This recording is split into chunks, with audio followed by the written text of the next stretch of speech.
Nous sommes dans le monde, mais nous n'appartenons pas au monde. Nous avons notre mode de vie à nous. Quand bien même nous sommes parmi les Égyptiens. N'est-ce pas? Nous sommes ensemble, mes frères.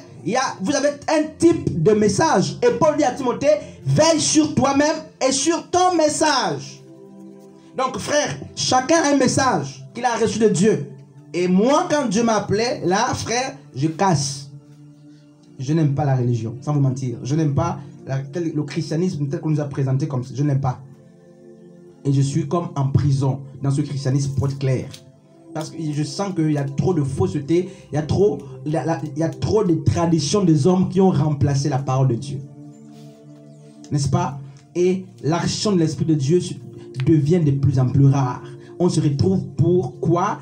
Pour des philosophies. Il n'y a plus la démonstration de puissance, il n'y a plus la présence de Dieu. Frère, la présence de Dieu qui fait pleurer les gens. Tu n'as pas péché, mais tu pleures. Parce que les gens pensent qu'on pleure parce qu'on a péché. La présence de Dieu, quand elle est là, tu t'humilies.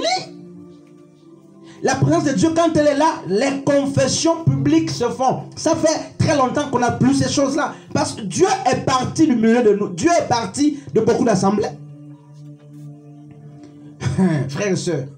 Et Paul dit quoi? Si je devais plaire aux hommes, je ne suis pas digne d'être appelé serviteur de Dieu. Donc, n'attendez pas plaire aux hommes. Faites ce que Dieu vous dira de faire. N'est-ce pas? Et pour résumer, frères et sœurs, la dîme a commencé avec Abraham. On est passé avec Abraham dans Genèse 14. Après, on est passé dans Genèse 28 avec Jacob. Jusque-là, la loi existait. Parce que les gens me diront, non. La loi existe. C'est pourquoi lorsque Abel est tué par Caïn, Dieu dit, je demanderai vengeance. En fait, son sang crie. Je demanderai ton sang. En fait, la loi existe depuis. Avant Moïse, la loi existe. Mais elle n'était pas écrite, elle n'était pas promulguée, elle était dans les cœurs. Vous voyez, avec Moïse, donc Abraham a donné la dîme, non pas étant contraint par la loi. Jacob l'a fait, non pas étant contraint par la loi. Mais à partir de Moïse, la dîme était devenue une loi qu'il fallait impérativement payer. Et tous ceux qui ne payaient pas leur dîme étaient maudits. Donc tel que nous sommes là, les gens qui sont attachés à la loi doivent payer régulièrement la dîme, sinon ils sont maudits par... Mais c'est ce que la Bible dit. Maudit. Il n'y a pas à dire que j'ai trouvé ce mois, le mois pour je n'ai pas trouvé ou je n'ai pas eu la force. Tu étais maudit. Tu es maudit clairement. C'était comme ça. Donc les gens parlent parce qu'il faut parler. Ça fait 6 mois que tu n'as pas payé. Mais toi qui es attaché à la loi, tu es maudit. Parce que Deutéronome 28 dit clairement que ceux qui ne payaient pas étaient maudits. Ils dévoraient vos champs, tout ça. Donc avec Moïse, pour résumer, la dîme est devenue quoi? Une loi faisant partie des 613 ordonnances. Donc, dans les 613 ordonnances, on avait d'une part la loi cérémonielle, d'autre part la loi sociale. Et Moïse nous présente comme les types de dîmes au moins 4. La dîme de la première année qui était mangée par le propriétaire, d'après le Deutéronome 14, après le verset 22. La dîme, n'est-ce pas, de la 3e année qui était mangée par qui? L'orphelin, la pauvre et l'étranger, la veuve, tout cela. La dîme comprenait tous les 3 ans.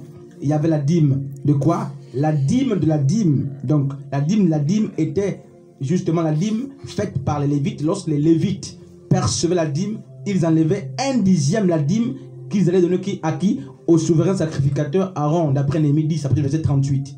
Et nous sommes sous le sacerdoce, non pas lévitique, mais sous le sacerdoce de Melchizedek. Donc, frère, il y a changement de loi nécessairement, mais la Bible a clairement dit le changement des sacerdoces a imposé le changement de loi. Donc, quel type de dîme paye-t-on encore aujourd'hui? Et s'il faut toujours payer, est-ce que la dîme est payée conformément aux Écritures? Autant de questions, n'est-ce pas, qui scandent l'intelligence. Donc, frères et sœurs, on va se retrouver prochainement, que Dieu nous fasse grâce, sauf si quelqu'un veut ajouter, sauf si quelqu'un a une autre question. Sinon, on a fini. Oui, ça le dit. J'aimerais revenir sur ce que le frère... Fortuna dit. Oui, il a parlé de lorsqu'on a la communion avec le Seigneur.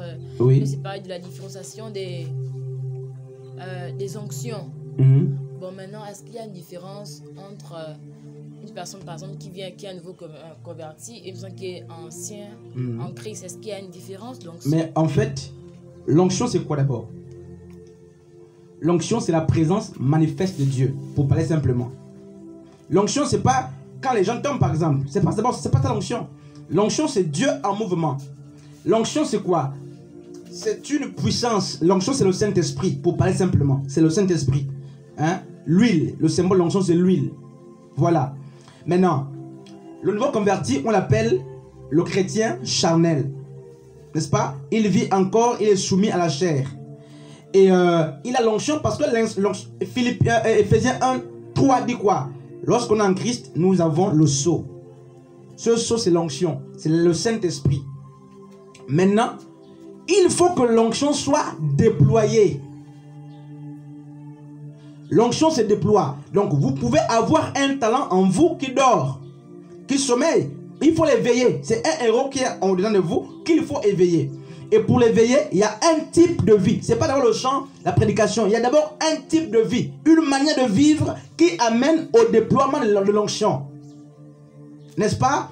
En présence de Paul, les démons fuyaient sans qu'il ne prie, sans qu'il n'impose les mains. Ils se tiennent debout. Jésus, par exemple, dans Marc 5, avec le fou de Gadara, lorsqu'il traverse l'autre côté de la mer, la Bible dit que le fou, il fixe le fou parle seul. Et les démons qui habitaient ce fou ont commencé à prier, Seigneur, ne nous tue pas, jette-nous dans ces pourceaux. L'onction fera même que, n'est-ce pas, votre autorité pâle s'exprime, fera que les démons fléchissent, tremblent avant que vous ne vous exprimiez même. Donc, l'onction se gère comment? La première chose qui amène au déploiement de l'onction, c'est quoi? C'est votre vie, votre manière de vivre. Parce que lorsqu'on dit, la Bible dit quoi? La Bible dit justement, tout genou fléchira lorsqu'on parlera de l'agneau. Et la Bible dit quoi? La Bible dit que les fils, par exemple, de Séva, on dit quoi? Au nom de Jésus que Paul prêche, nous vous demandons de sortir. Et la Bible dit, au nom de Jésus, tout genou fléchit. Mais ce jour-là, les démons n'ont pas fléchi, les démons ont tapé les fils de Séva. Séva était sacrificateur, prêtre. Mais pourtant, ils ont confessé le nom de Jésus. Or, c'est quoi le nom de Jésus? C'est la parole. Donc, les démons ne fléchissent pas parce qu'on dit au nom de Jésus. Ça, c'est l'arrestation. Les démons fléchissent lorsqu'ils voient le nom de Jésus dans la vie de celui qui dit au nom de Jésus. C'est la parole, parce que le nom de Jésus, c'est la parole. Donc, quand ils te voient, ils voient la parole, ils fléchissent. Ah, même si tu ne dis pas au nom de chanter, ils vont. Mais c'est ça le problème. Donc, quand on dit au nom de Jésus, tout genou fléchira. Ça ne veut pas dire que tu prononces le nom de Jésus, ils fléchissent. Non. Les démons ont dit, nous connaissons Jésus, nous connaissons Paul, mais vous toi qui es-tu? Vous qui êtes-vous? C'est ça. Donc, pour que les démons obéissent, ils interrogent l'identité de Jésus dans votre vie. Est-ce qu'ils vous regardent? Est-ce que est la parole de Jésus dans ta vie là? C'est ça. Ils regardent, est-ce que dans le frère Guy, il y a la parole? Même si tu dis au nom de Jésus, ça tout le monde peut le faire. Mais ils regardent, est-ce que ce nom de